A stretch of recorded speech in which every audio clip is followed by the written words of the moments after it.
A year after a massive security breach at one of the nation's leading credit bureaus, changes are being made to security. Equifax disclosed that in September of 2017, the personal information of more than 148 million Americans was compromised. A new federal law now allows anyone to freeze or unfreeze their credit for free as a security measure. Kate Raddatz explains how credit freezes work and if they could be right for you. There are three major credit bureaus, Equifax, Experian, and TransUnion.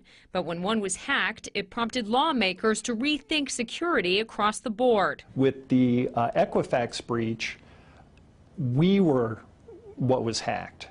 Okay, not a card that you can simply replace. Now people can put a freeze on their credit for free. But what is that exactly? If we are putting freezes on them, we prevent them from being approved for loans. That means in the same way a hacker couldn't open a credit card in your name, you couldn't either during a freeze. They lose our data. Security expert Mark Lanterman says you can easily unfreeze your accounts without any penalty. He says the small inconvenience is worth the protection. So we need to take responsibility for our own security and place freezes on all of our credit reports. Locks are also different, as they can have monthly fees and are not included in the federal law.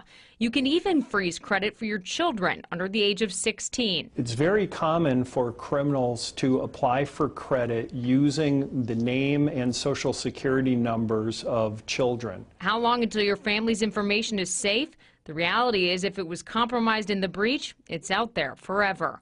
Kate Raddatz, WCCO 4 News. The new law also extends how long a fraud alert will remain on your credit report from 90 days up to a year.